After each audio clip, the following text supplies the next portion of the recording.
Good afternoon guys. For today's video, akong ipakita sa inyo ang sulod sa Haukulan Pocket Cave. Hey guys ha, mauna ko diri sa sulod. Ups.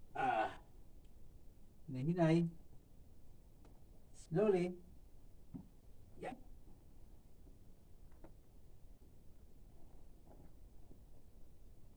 Sigas ako guys.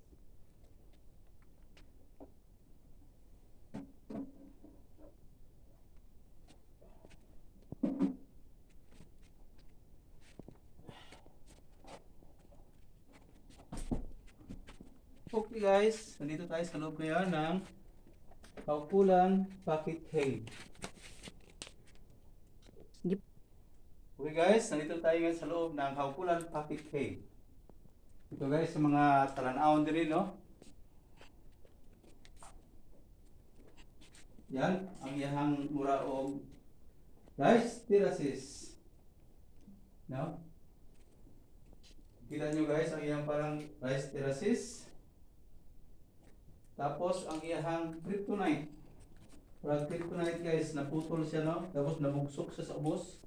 Ini guys, naputol dyan ni gikan, tapos nabugsok diya sa ubos. Tapos makita nyo dito, ito ay ano, kulaknit. Ito guys, marang mga suga guys, chandeliers. Tapos ito ay ampalaya sa pinakataas. No? The bitter cords, ampalaya. Ang kulaknit guys, nipilit. Oh. Tapos kini guys, mo ni iyang stalactite formation no, nipis kay siya, mura siya og kuan, tapos nabasag. Kini. Tingnan dito. Mura siya glaze. Tapos diri guys sa sulod. Napa sa diri guys. Sulod. Mabaw ra kay ni nga cave pero nindot og mga talan-awon. Tapos diri oh. Oh, ini.